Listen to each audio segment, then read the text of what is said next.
This colorful and magnificent palace, which can easily be seen from Lisbon, was constructed in the Middle Ages and completed in 1854. Have you guessed which one it is? Well, come right back and I will tell all. Welcome to Anywhere But Here, All the King's Castles.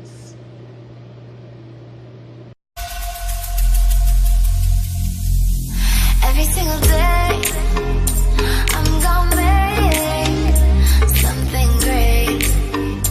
That's my way. Every single day, I'm gonna make something great. That's my way.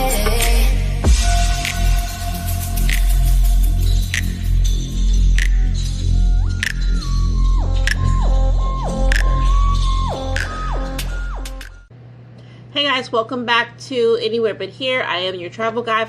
There's so much confusion on what's the difference between a castle, a palace, a manor house, or a chateau. So, castle's primary purpose was to protect those beyond the castle grounds from enemies. However, many were also residents.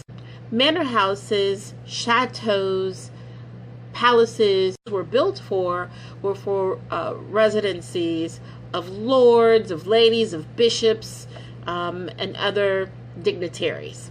Let's move on to this week's palace. I gave you some great clues. I even gave you a clue of the country that it is located in. And so this week's focus is on Pena Palace, which is located in central Portugal. I bet you no one knew that, right?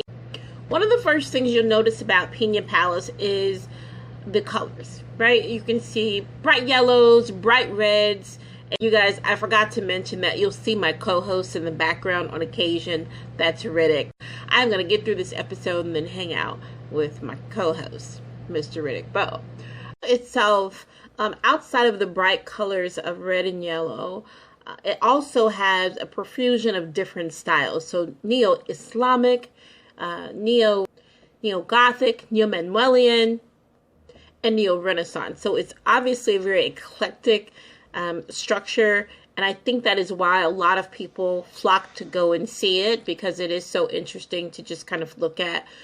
I mentioned early on that the construction began in the Middle Ages. In fact, I did not mention that it was built all based on an apparition of the Virgin Mary. Although it has the monastery as part of it, a huge portion of it was the residency for many kings, queens, and their children. The architect for this particular one was Ludwig von Eswig.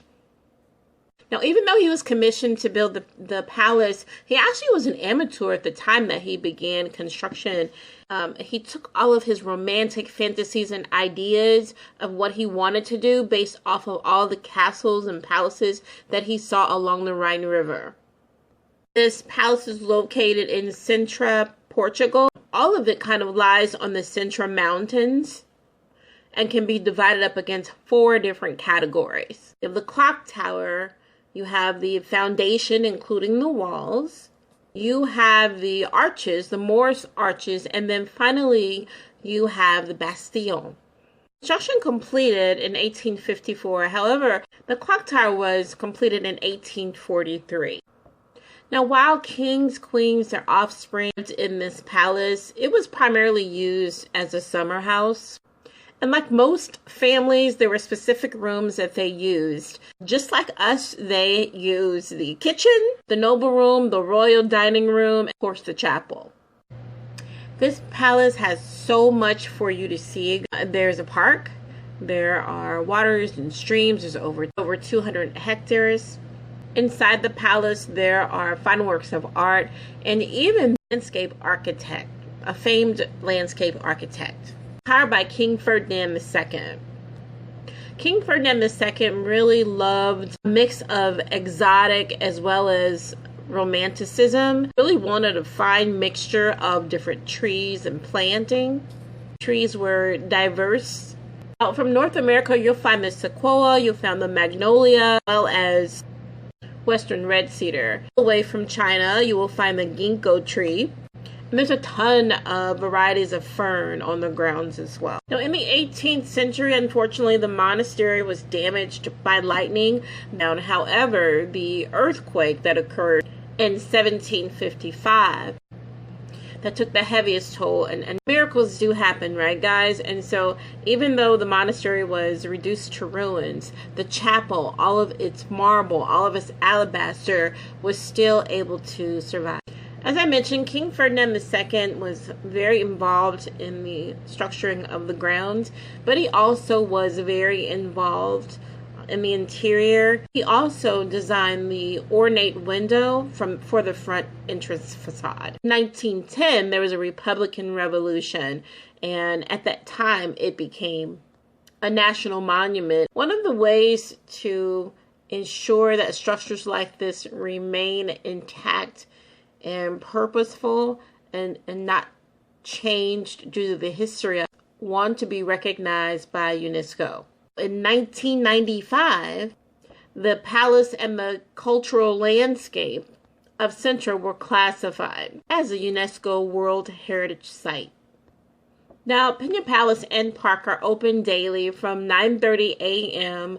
to 7 p.m. if you just want to visit the park, but till 8 p.m. if you want to visit the palace itself. The prices are very reasonable. The park entrance fee is 7.5 euros, and it goes all the way up to see both the park itself as well as the palace for no more than €14.50. As I close out the show, guys, I'm going to include below a link to the website so that you can find out more information about the palace. Once again, this week's focus was on Pena Palace, located in Sintra, Portugal. And thank you so much for joining me. I am Fly Girl TW with Anywhere But Here, and I will see you at the next show. Take care, guys. God bless.